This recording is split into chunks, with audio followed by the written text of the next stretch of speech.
और बढ़ते अगली खबर, अब बात करते हैं कांग्रेस के शहर शहर संग्राम की करते हैं। केंद्र और बीजेपी के खिलाफ कांग्रेस आज सभी जिला मुख्यालयों में प्रदर्शन कर रही है। स्क्रीन पर आप 4 तस्वीरें देख सकते हैं। अलग अलग शहर की तस्वीरें, जयपुर, जोधपुर, बीकानेर और दौसा की ये तस्वीरें हैं। जिस तरह से राजनीतिक संकट खड़ा हुआ है और उसको लेकर कांग्रेस पूरी तरह से आक्रामक हो चुकी है और अब सड़कों पर उतर गई है। शहर शहर ये सियासी संग्राम की तस्वीरें अब सामने आ रही हैं। नगर विधानसभा प्रत्याशी एवं पूर्व मीडिया चेयरपर्सन से आग्रह करूंगा कृपया आएं और सभा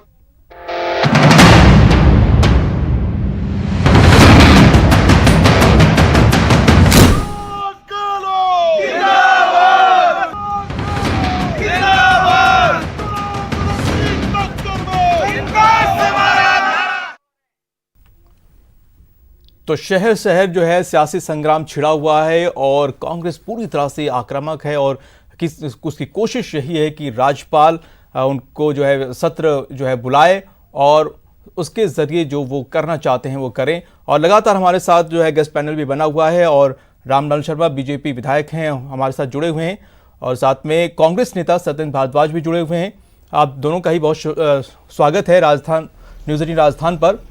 और तो तस्वीरें अलग अलग शहर की जो है आ रही हैं सियासी संग्राम की और मैं रामलाल शर्मा जी के पास जाना चाहूँगा और उनसे जो है सवाल का जवाब चाहता हूं कि जिस तरह से सियासी संग्राम छिड़ा हुआ है और कांग्रेस पूरी तरह से आक्रामक अब नजर आ रही, सड़कों पे अब उतर आई है, तो उस पर आप क्या कहना चाहते हैं?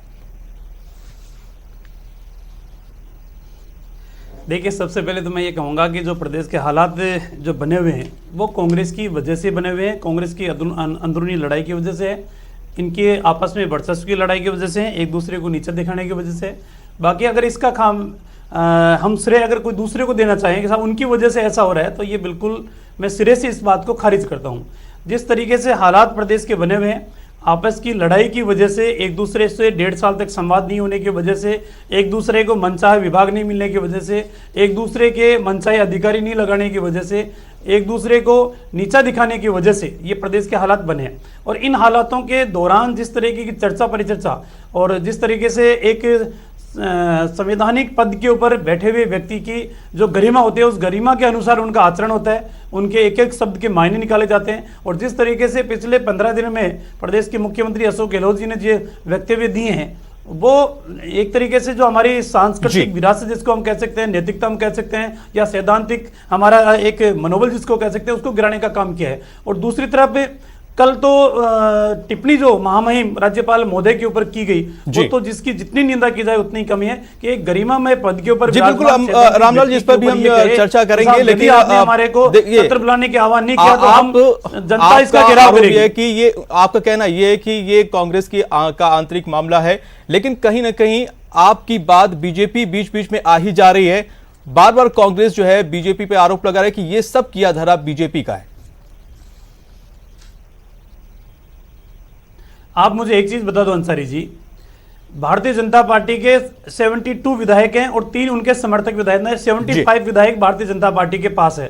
भारतीय जनता पार्टी की संख्या बढ़ेगी तो कहीं उपचुनाव होगा तो ही संख्या बढ़ेगी, इसके अलावा भारतीय जनता पार्टी के विधायकों की संख्या बढ़ने वाली नहीं है जी। जो विधायकों की अंदरूनी लड़ाई इनकी चल रही है, इनको छोड़ के जा रहे हैं कि इनको तोड़ के जा रहे हैं कि इनके सदस्यता को रखेंगे नहीं रखेंगे, जो भी है करना है वो कांग्रेस के विधायकों को ही करना है और वही कर रहे हैं। इस तरीके की वारदातें, जो घटना परिघटना जो कुछ करना है इनको करना है, तो ये अपने कुनबे को संभालने का काम तो कर नहीं रहे और भारतीय जनता पार्टी के ऊपर आरोप लगा के और अपनी कमियों को छिपाने का काम कर रहे हैं। दूसरे के मकान भारद्वाज, आप ही जवाब दे दीजिए कि आप अपनी कमियों को छिपाने के लिए जो है बीजेपी को निशाना बना रहे हैं। देखिए अंसारी जी, मैं बताना चाहता हूं कि अभी साथी मेरे बता रहे थे कुछ इन्होंने प्रश्न किए हैं। हालात के जनक कौन? भारतीय जनता पार्टी के लोग। दूसरी इन्होंने नैतिकता की बात करी। अरे नैतिकता की अगर आप बात कर रहे हैं तो नैतिकता तो ये बोलती है कि आज लोकतंत्र की रक्षा करी जाए, चुनी हुई सरकार को जो गिराने की साजिश रची जा रही है उससे रोका जाए। नैतिकता की तो ये बात आती है। तीसरी चीज इन्होंने कहा मनमर्जी के अधिकारी। वसुंधरा जी के राज में मनमर्जी के अधिकारी वसुंधरा जी लगाती थी या मंत्रिमंडल के सदस्य लगाते थे? वसुंधरा जी के अधिकारी, सुनिए रामलाल जी, सुनिए मेरी बात सुनिए, सुनने का मामला वसुंधरा जी के रखिए। राज में मनमर्जी के अधिकारी अगर लगते तो उसी समय मंत्री आपत्ति करते, उस समय मनमर्जी की जितनी इस समय राज आपका है, वसुंधरा जी के मंत्री टाइम में आपके जितने आरोप चले लगा गए। रहे हैं, अरे मंत्री मैं आपके आपको- आरोप लगा रहे हैं, हमारे जितनी मंत्री मनमर्जी आरोप वसुंधरा नहीं लगाए जी की किसी चली- ने। मैं आपको ये पूछना चाहता हूं वसुंधरा जी से, जब वो सीएम थी राजस्थान की, कितने तो उसी समय अरे पूछना चाहिए ना आपको। अभी अब पूछ क्यों रहा पूछ रहे हूं हो? मैं, दोबारा उसी पूछ, समय उस वक्त भी पूछना चाहिए ना पूछता था आपको। मैं, उस वक्त भी टीवी डिबेट में पूछता था, आज मैं उसको पुनः पूछ रहा हूं। सामूहिक निर्णय की कितने- सहभागिता होती है। कितने तो विधायक अगर उनसे मिलते किसी थे, भी कितने मंत्रिमंडल के अंदर सांसद एक उनसे भी मिलते मंत्री अगर थे, असंतुष्ट है, कितने लोग तो उनसे सरकार कार्यकर्ता की मिलते थे, सैद्धांतिक पटबंद रहते थे, दीवारें ऊंची ऊंची 20-20 फुट की कर दी गई थी। आपके छोड़िए, कहने से थोड़ी होती है मेरे कहने से एनर्जी। नहीं।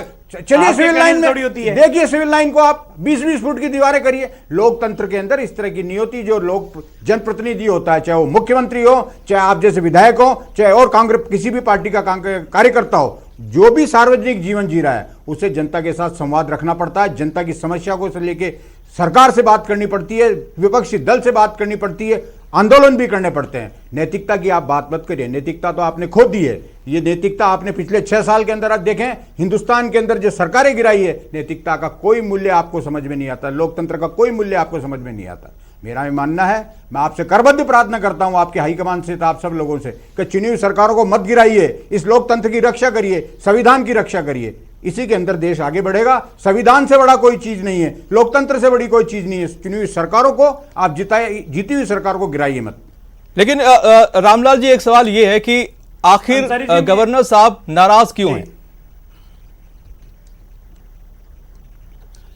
देखिए अंसारी जी, जिस तरीके के स्टेटमेंट प्रदेश के मुख्यमंत्री जी ने दी है उनके प्रति, और उन्होंने एक उदारता की वजह से उन्होंने परमिशन दी कि आप 10 मिनट आ सकते हैं। उन्होंने 10 मिनट का समय मांगा, उन्होंने सेट्स करा कि आप पधारिए।